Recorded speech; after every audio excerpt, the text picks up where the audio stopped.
Did Delta Force raid a Biden compound in Ukraine and did they recover gold bullion, drugs and weapons? No, that's not true. The story was put out by an anonymously operated website that has only been active for about a week. It quoted no named sources and it used the exact same details as an earlier, 2017 fake story about Delta Force raiding an Obama stronghold in Thailand that was published by a now-defunct conspiracy website that used to talk about aliens and other conspiracies a lot.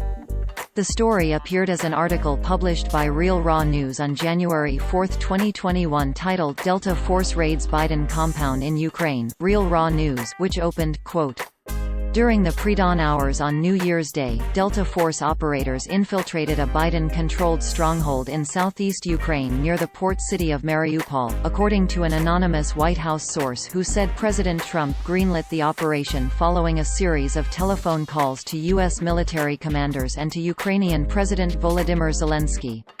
A Delta detachment, known as 1SFOD in the Special Operations Community, flew from Okinawa, Japan to the U.S. Embassy in Kiev and held position there until Trump cleared the incursion with his Ukrainian counterparts.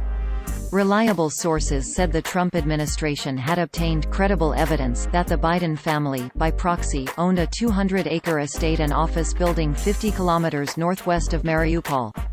On paper, the property was owned by Paradigm Global Advisors, a hedge fund firm in which the Bidens have controlling interest.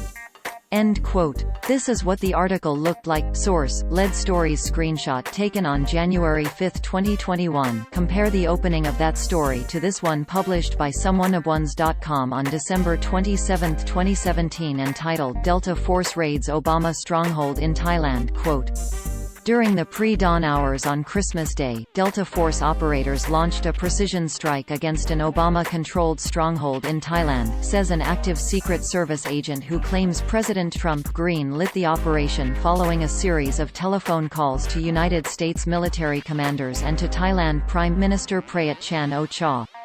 A Delta detachment, known as 1SFOD in the Special Operations Community, flew from Okinawa, Japan to the United States Embassy in Bangkok, and held position while Trump cleared the insurgency with his Thai counterparts.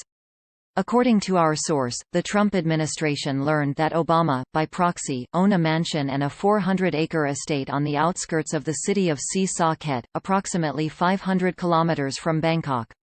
On paper, the land was owned by the allegedly defunct Solindra Corporation, a startup solar company to which Obama gave $2.2 billion taxpayer dollars in 2009. End quote. Both stories also end in remarkably similar ways. Quote, "Although the building was long deserted, Delta found evidence of recent activity within the hacienda attached to the compound. In a kitchen were freshly chopped vegetables and a percolator of lukewarm coffee. Outside, fresh tire impressions led away from the compound. It was as if someone had tipped off the occupants. But in the hacienda, Delta hit pay dirt. They seized several laptops and $300 million in gold bullion. They also found crates of Chinese-manufactured Type 56 assault rifles and tens of thousands of rounds of ammunition. Even more disturbing, they found beneath the hacienda a maze of chambers and tunnels that ran for miles in every direction. Ankle and wrist shackles, bolted to the walls in various locations, held bits of necrotic flesh, and in an antechamber, they discovered 12 duffel bags filled with black tar heroin." End quote. End quote. At 3 a.m. local time, a pair of helicopters, including decoy craft, airlifted Delta to its destination. They found the mansion deserted, however, according to our source, the dwelling had been recently occupied. The unit commander discovered freshly chopped vegetables and lukewarm coffee in the kitchen. Outside, fresh tire impressions lead away from the compound. Someone, our source said, must have tipped off the occupants shortly before Delta arrived on scene. Still, Delta did not leave the location empty-handed. They seized several encrypted laptops and over $200 million in gold bullion, in addition to dozens of crates containing Chinese-manufactured firearms and explosives. Moreover, and perhaps most disturbing, a maze of underground tunnels, ostensibly used for human trafficking, ran for miles in every direction beneath the surface. Having gathered all available evidence, they requested exfiltration and handed off control to Thai law enforcement. End quote. PolitiFact debunked the Thailand story in 2017, writing, quote, "The story had green and black images of what appeared to be military officers in night vision goggles.